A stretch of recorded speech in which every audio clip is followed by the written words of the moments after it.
You might be really great at one of them. It doesn't mean you're really great at the other.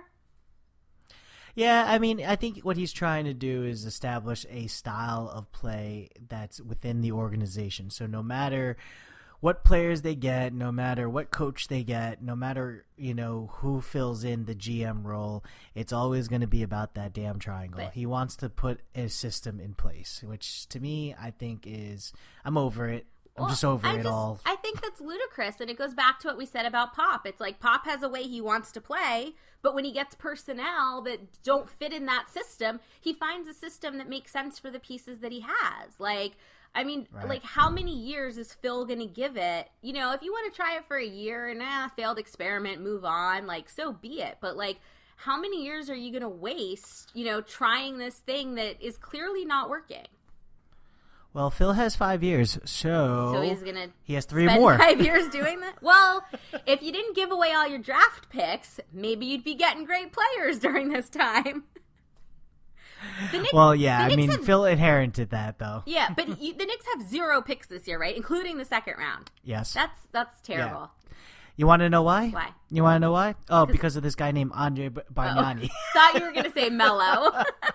Sometimes they go that far back. No. Well, the good news is the NBA has protected itself from itself, and you have to have a first-round pick every other year. Like, you can't have 2 consecutive years without a first-round pick, so at least you get one next year. Yep.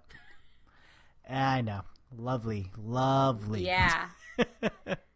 So anyway, yes, I think the Pacers could actually take the Raptors. I think they could too, and I think for the Raptors getting the 2 seed, I think getting the Pacers as the 7 is like the worst reward they could have had.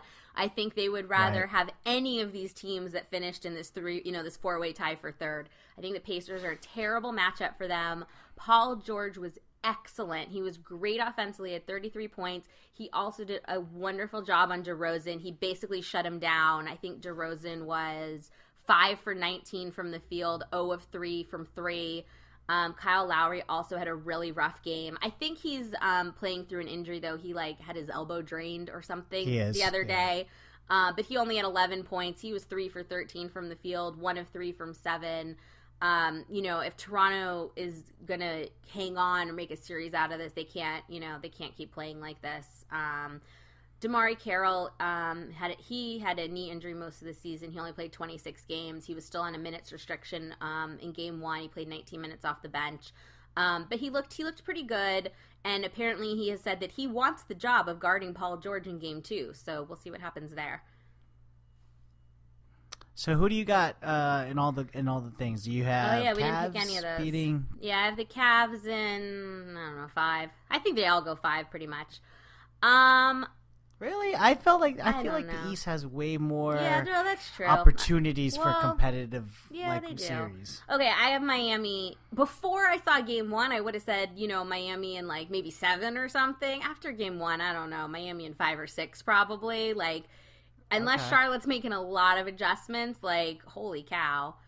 Indiana and Toronto, I'm really on the fence because this is the one upset I feel like could possibly happen. I kind of don't think it will, though. Maybe Toronto in 7. I could also see Indiana in 7. I could see it. I thought Boston and Atlanta was going to be, I don't know if a good series is the right word, but an interesting series because, could that Boston offense get through that Atlanta defense? Now with Avery Bradley going down, I think, the road just got so much easier for the Hawks. I mean, I got to say Hawks in 5 after that. I probably would have said Hawks in 7, without this injury, but I don't know. Right. So why did I make all the picks? What were your picks?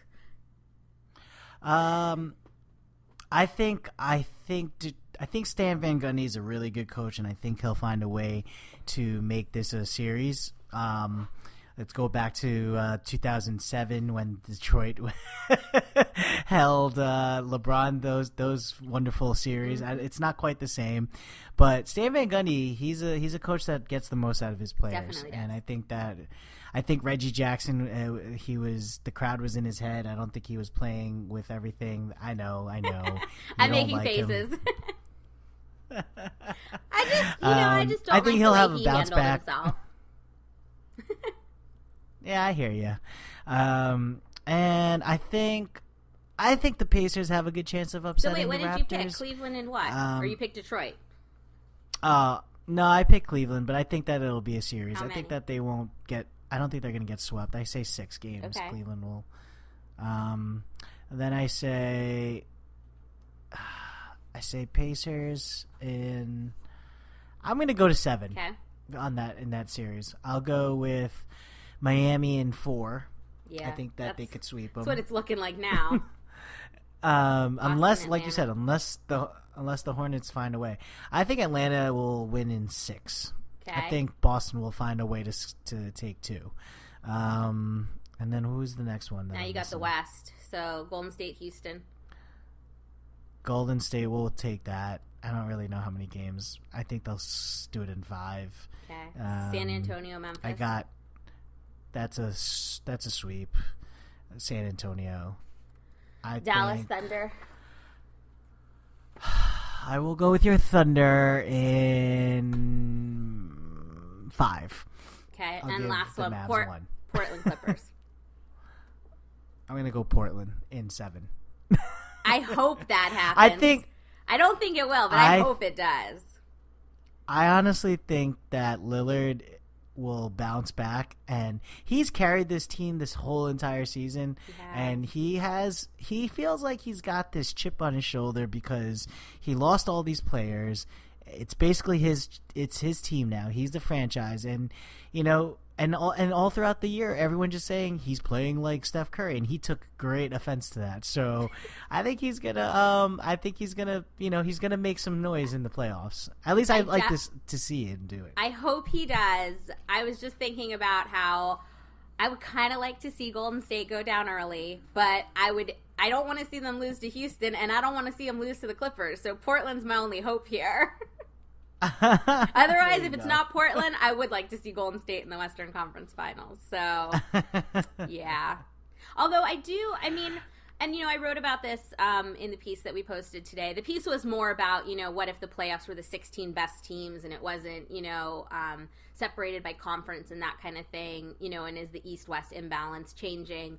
But the beginning of the piece talks about how, the Spurs and the Warriors were both historically great teams this year. And, everyone just assumes they're meeting in the Western Conference Finals. And wouldn't it be amazing if one or both of them didn't even make it to the Western Conference Finals after, all this hype? I would hope not. I think they had such a good regular season matchups that I would love to see them actually make it to the Western Conference Finals. But crazier things have happened. No, crazier things have happened. And I actually think, though, that, and I'm not just saying this because I'm a Thunder fan, everyone has been saying this. Golden State, Oklahoma, those are the most unbelievable games. That game in Oklahoma this year when Curry tweaked his ankle and then he came back and Durant fouled out and Kobe hit his 300, or not Kobe, Steph hit his 303 and then they won in overtime. That was probably the best game of the year. And non-Thunder fans are saying that. So that would be an unbelievable series. I was watching that at a bar. It was freaking amazing. Yeah, no, it was insane. And all I could think is, why didn't Russ step on his ankle just a little bit harder? Stop it. Just a little bit. Not to break it, but, just to keep him from coming back in the game. Come on. He missed the next game. He sat out the next game, and then he played the game after that, which was also against the Thunder. Come on. I know. Come on. All right. Before Mel goes and puts a voodoo spell on Steph Curry, we got to get out of here. I don't need to. Patrick Beverley already took care of that. All right, so let's see if our end of the year predictions from our last show end up being right. We're 1 for 1 right now, I think. Oh, our word. And no, I picked Draymond Green. I think you picked Kawhi Leonard. Oh, yeah, you're right. You know what actually I really want to see, and I'm going to go back and do this hopefully before the next show. We did preseason picks, and we made a bunch of bold predictions. And we guessed all the over-unders, and I really want to see how close or not close we were. So I'm going to try to check that. So check that, or to all our faithful 4-Point Play fans out there who know everything that we talk about because we don't remember anything we talk about, even the last episode. Hit us up. You could either hit us up on the MI83 Network Twitter page or on Ryepeso, RYEPESO, or Melanie4816. Yep. Did I do that right? Yep. Yeah. Or we're on Facebook too. We have an MI83 page there. So follow us, check out the website, follow us personally, follow MI83, and we'll catch you guys next time. All right, guys. See you later.